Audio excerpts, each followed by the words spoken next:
तो स्वागत है आप सभी का केमिस्ट्री सफ़र में। और आज की इस वीडियो में हम पढ़ने वाले हैं एक बहुत ही महत्वपूर्ण रिएक्शन जो आपके बोर्ड एग्जाम के लिए काफ़ी इंपॉर्टेंट है। यहाँ पर लिखा हुआ है क्लीमेंसन अपचयन अभिक्रिया, यानी कि क्लीमेंसन रिडक्शन रिएक्शन बोर्ड एग्जाम में आती है, इसलिए मैंने यहाँ पे लिख दिया very important reaction for board exam. तो कैसे इस रिएक्शन को करना है, किस तरह से इसको आप समझेंगे, तो जल्दी से आप कॉपी पेन ले लीजिए। चलिए इस रिएक्शन को समझते हैं। वेरी इंपॉर्टेंट रिएक्शन है फॉर बोर्ड एग्जाम। तो देखते हैं क्लीमेंसन अपचयन अभिक्रिया क्या है। तो देखिए ये है कार्बोनिल समूह, कार्बोनिल समूह। और कार्बोनिल समूह क्या होता है? CO। क्या होता है? CO। कौन सा समूह होता है? कार्बोनिल समूह। अच्छा, C की बैलेंसी होती है 4। तो देखो 1 2 3 4, और C के साथ जो O है वो डबल बॉन्ड से जुड़ा होता है। तो यहाँ पे जुड़ा है C के साथ O डबल बॉन्ड से जुड़ा है, और ये सिंगल सिंगल बॉन्ड है, यहाँ पे हम कुछ भी जोड़ेंगे। तो देखिए C के साथ O डबल बॉन्ड से जुड़ा है, तो इस समूह को हम कहते हैं कार्बोनिल समूह। क्या कहते हैं? कार्बोनिल समूह। ये 4 अणु हैं हाइड्रोजन के, यानी कि 4 मॉलिक्यूल ले लिए हमने, किसके? हाइड्रोजन के। अच्छा, उपस्थिति किसकी है? In the presence of ZnHg, zinc mercury तथा सांद्र HCl की उपस्थिति हमने ली है। और जब ये सारी चीजें हुई हैं तो बन क्या गया है? एक नया समूह बन गया है। कार्बोनिल समूह से मैथिलीन समूह बन गया है। कार्बोनिल समूह से कौन सा समूह बन गया? मैथिलीन। मैथिलीन समूह होता है CH2। कौन सा? CH2। तो देखिए C के साथ यहाँ पे 4 H है, तो C के साथ 2 H निकल गए, 2 H निकल गए, तो CH2 बचा क्या मेरे पास? देखो यहाँ पे 4 H हैं, एक C, तो CH2 निकल गया, CH2, 2 H यहाँ बचे, एक O यहाँ बचा, तो H2O बचा। क्या बचा? H2O। वो मैंने यहाँ पे लिख दिया। तो अब चलिए बात करते हैं कैसे लिखेंगे। अगर बोर्ड एग्जाम में रिएक्शन आती है तो हम किस तरह से लिखेंगे, क्या बात लिखेंगे, वो सारी चीजें आप जान लीजिए। क्लीमेंसन अपचयन अभिक्रिया क्या होती है समझना। आप कॉपी पेन ले लिए तो लिखिए, मैं आपको बता रहा हूं कि कार्बोनिल समूह का जिंक मरकरी तथा सांद्र HCl द्वारा, कार्बोनिल समूह का जिंक मरकरी तथा सांद्र HCl द्वारा अपचयन कराने पर, अपचयन हाइड्रोजन द्वारा हो रहा है, तो अपचयन कराने पर मैथिलीन समूह प्राप्त होता है, मैथिलीन समूह बनता है। इस अभिक्रिया को क्लीमेंसन अपचयन अभिक्रिया कहते हैं। बोलो बात समझ में आई कि नहीं आई? इस अभिक्रिया को क्या कहते हैं? क्लीमेंसन अपचयन अभिक्रिया कहते हैं। एक बार फिर से मैं जल्दी से बता दे रहा हूं। मैथिलीन समूह यहाँ पे हमने बनाया है, मैथिलीन समूह हमने यहाँ पे बनाया है। तो मैंने यहाँ पे क्या कहा है कि कार्बोनिल समूह का जिंक मरकरी तथा सांद्र HCl द्वारा अपचयन कराने पर मैथिलीन समूह बनता है। इस अभिक्रिया को क्लीमेंसन अपचयन अभिक्रिया कहते हैं। अब समझो जरा बात को। अगर मैं इस रिएक्शन को, जैसे आपने ये लिख दिया पूरा स्ट्रक्चर क्लीमेंसन अपचयन अभिक्रिया का, अब मैं यहाँ पे इसकी क्रिया फॉर्मेल्डिहाइड से कराऊं। फॉर्मेल्डिहाइड का फॉर्मूला क्या है?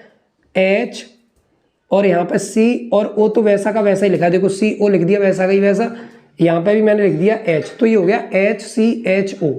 ये फॉर्मूला किसका है जी? फॉर्मेल्डिहाइड। किसका है? फॉर्मेल्डिहाइड का फॉर्मूला है, फॉर्मेल्डिहाइड। प्लस लगाया, 4 H लिखे हैं तो 4 H लिख दो यहाँ पर। देखो ऐसे करो, यहाँ पे ZnHg लिखा है तो वो सेम रहेगा, ये भी सेम रहेगा। अच्छा, CH2 यहाँ पे लिखा है तो मैंने CH2 लिख दिया, यहाँ पर ऐसे कर दिया, और H2O। तो अब एक बात देखेंगे आप, यहाँ पे CH2 लिखा है, यहाँ पर मैंने क्या क्या जोड़ा है? हाइड्रोजन और हाइड्रोजन को जोड़ा है, H को, तो यहाँ भी मैं H कर दूंगा, यहाँ भी H कर दूंगा। टोटल H कितनी हो गई? यहाँ पर 4, 2 ये रही और 2 ये रही, CH4 बन गया। और CH4 आपका होता है मैथेन। क्या होता है? मैथेन। यानी कि आपने एल्डिहाइड से एल्केन बना लिया। ये फॉर्मेल्डिहाइड का एक रासायनिक गुण भी है, केमिकल प्रॉपर्टी भी है कि आपने फॉर्मेल्डिहाइड का अपचयन करा दिया। तो आप इसमें एल्डिहाइड और कीटोन का अपचयन कराते हैं, एल्डिहाइड और कीटोन का। जैसे मैंने फॉर्मेल्डिहाइड ले लिया तो ये बन गया, मैथेन बन गया। अगर मैं एसिटाल्डिहाइड लेता, यानी कि ये CO है, ऐसा का ही ऐसा लिखूंगा। ये तो देखिए पहली रिएक्शन बना दी मैंने इस स्ट्रक्चर में से। दूसरी रिएक्शन बनाऊंगा इसी में से, देखना यहाँ पे CO लिखा है तो मैंने लिख दिया C डबल बॉन्ड O, और यहाँ पे जैसा लिखा है वैसा ही लिख दिया। यहाँ पे CH3 लिख दिया और यहाँ पे लिख दिया H, तो ये फॉर्मूला बन गया CH3CHO, यानी कि एसिटाल्डिहाइड। एसिटाल्डिहाइड मैंने लिख दिया, प्लस लगाया, 4 मॉलिक्यूल ले लिए, किसके? हाइड्रोजन के। जो चीजें यहाँ पर लिखी हैं ZnHg सांद्र HCl, ये सेम रहेगा। अब देखिए मैंने यहाँ पे क्या लिखा है, CH2 लिखा था यहाँ पे, देखो ऊपर उसी स्ट्रक्चर से बना रहे हैं CH2।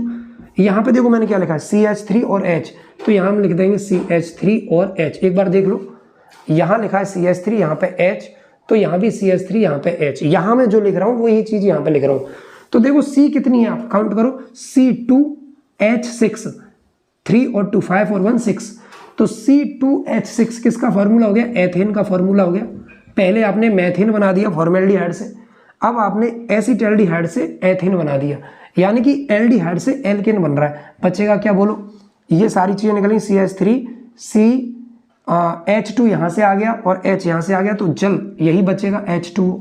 क्या बचेगा, H2। अगर बोर्ड एग्जाम में ये रिएक्शन आती है तो सबसे पहले आप ये लिख देना कि इस अभिक्रिया में, यानी कि वह अभिक्रिया जिसमें कार्बोनिल समूह ZnHg तथा सांद्र HCl द्वारा अपचयन कराने पर मैथिलीन समूह में परिवर्तित हो जाता है, यानी कि मैथिलीन समूह बना देता है। इस अभिक्रिया को हम क्या कहते हैं, इस अभिक्रिया को क्लीमेंसन अपचयन अभिक्रिया कहते हैं। तो देखिए ये भी क्लीमेंसन अपचयन अभिक्रिया है, ये भी क्लीमेंसन अपचयन अभिक्रिया है। ये मैंने फॉर्मेल्डिहाइड से करा दी। आप इसे लिखने के बाद बोर्ड एग्जाम में इसे लिखने के बाद ये भी लिख सकते हो, ये भी लिख सकते हो, दोनों लिख सकते हो, कोई दिक्कत नहीं है। मैं एक और बताऊंगा आपको कीटोन से, तो मैं देख लेता हूं आपको साफ दिखाई दे रहा है कि नहीं, चलिए चेक करता हूं, तब तक आप लिखिए। बिल्कुल आपको दिखाई दे रहा है, सारी चीजें सही हैं। तो चलिए अब बात करते हैं, मैंने फॉर्मेल्डिहाइड से यहां पर मैथिन बना दिया, बिल्कुल वही स्ट्रक्चर है, वहीं से मैंने रिएक्शन को बनाया है। अब मैं कीटोन से बनाऊंगा, यानी कि एसीटोन से इसी रिएक्शन को करूंगा। तो चलिए बात करते हैं नेक्स्ट रिएक्शन की। आपने लिख लिया होगा, आप कमेंट करके जरूर बताएंगे कि ये रिएक्शन आप अच्छे से समझ पा रहे हैं कि नहीं समझ पा रहे हैं। आप मुझे कॉल भी कर सकते हैं, अगर आपको किसी प्रकार की कोई समस्या आ रही है तो आप मुझे कॉल भी कर सकते हैं। तो चलिए यहां पर अब बात करेंगे कीटोन से इस रिएक्शन को कैसे करें। कीटोन से हम करेंगे, कीटोन क्या होता है, एसीटोन। तो यहां पर मैंने लिखा C डबल बॉन्ड O, जैसा ये लिखा है बिल्कुल वैसा ही लिख लो। देखो ऐसा लिख लिया, plus 4 molecules of hydrogen in the presence of ZnHg, यानी कि ये सेम चीजें रहेंगी। मैं बार बार आपसे कह रहा हूं ये सेम चीजें रहेंगी, ये स्ट्रक्चर है सांद्र HCl, जैसा ऊपर है वैसा ही नीचे। यहां भी देखो वही रहने वाला है CH2, और यहां पर क्या है C, यहां पे अभी कुछ नहीं लिखेंगे, और बिल्कुल मैंने जो ऊपर लिखा है देखो सेम यहां पे कॉपी कर लिया, कॉपी करके यहां पे पेस्ट कर दिया। अब मुझे क्या बनाना है, ये कीटोन बनाना है। कीटोन कैसे बनेगा, देखो CH3 यहां पे लिख दिया, यहां पे भी CH3 बन गया, तो CH3COCH3। एक बार देखो CH3COCH3, और ये फॉर्मूला है एसीटोन का, एसीटोन का फॉर्मूला है। अब एसीटोन का अपचयन करा दिया Zn मरकरी तथा सांद्र HCl द्वारा, तो क्या बन गया, देखो मैंने यहाँ CH3 लिखा, यहाँ भी CH3, तो यही चीज यहाँ पे आ जाएगी CH3CH3। तो जरा देखो क्या बना, C कितनी है 3, 1 2 3, H कितनी है 3 और 3 6 और 2 8, यानी कि C3H8। बोलो, पहले आपने मैथेन बनाया फिर एथेन बनाया, अब ये है C3H8, तो ये क्या बन गया, प्रोपेन। क्या बन गया, प्रोपेन बन गया। ये तीसरे नंबर की रिएक्शन है, इसे भी हम क्लीमेंसन अपचयन अभिक्रिया कहते हैं। तो क्लीमेंसन एक नाम है, और क्लीमेंसन से जो रिएक्शन आपने बनाई है वो मैंने 3 रिएक्शन बना दी हैं। एक फॉर्मेल्डिहाइड से मैथेन बना दिया, एसिटल्डिहाइड से एथेन बना दिया, और आपका एसीटोन से प्रोपेन बना दिया। तो ये जो अभिक्रिया है वो एल्डिहाइड और कीटोन से हो रही है, और इसका स्ट्रक्चर ये है कि यहाँ पे 4H सब में रहेगा, ये उपस्थिति सब में रहेगी, H2O सब में निकलेगा। तो बहुत ही सिंपल अभिक्रिया। कोई दिक्कत आ रही है तो आप वीडियो पीछे करके देख लीजिए, शुरू से एक एक बात को समझो, कॉपी पेन ले लो, जो बातें मेरे द्वारा आपको बताई गई हैं वो सारी चीजें लिख लो। मैंने आपको बताया था कि वह अभिक्रिया जिसमें कार्बोनिल समूह, जो ये CO है, कार्बोनिल समूह का ZnHg तथा सांद्र HCl द्वारा अपचयन कराया जाता है तो मैथिलीन समूह बनता है। इस अभिक्रिया को क्लीमेंसन अपचयन अभिक्रिया कहते हैं। ये लिखने के बाद आप ये तीनों रिएक्शन लिख के आना, अगर पेपर में आता है तो आपका आंसर बहुत ही परफेक्ट होगा। Very important class for board exam. जुड़ जाइए केमिस्ट्री सफर के साथ। मिलता हूं नेक्स्ट वीडियो में। मैं काफ़ी इंपॉर्टेंट वीडियो, आपको काफ़ी इंपॉर्टेंट रिएक्शन एक एक करके आपके लिए डाल रहा हूं, ताकि आपको दिक्कत नहीं आए। जो बोर्ड एग्जाम में रिएक्शन आती हैं मैं अलग अलग उनको आपको यूट्यूब पर दे रहा हूँ। ऑर्गेनिक केमिस्ट्री की सीरीज भी आपकी चल रही है, जिसमें मैंने 7 वीडियो डाल दी हैं, आप उन्हें भी लगातार देखें। मिलते हैं नेक्स्ट वीडियो में। अपने दोस्तों के साथ शेयर कीजिए केमिस्ट्री सफ़र यूट्यूब पर। बहुत ही आसान भाषा में केमिस्ट्री आपको समझाई जा रही है। मिलते हैं नेक्स्ट वीडियो में। धन्यवाद।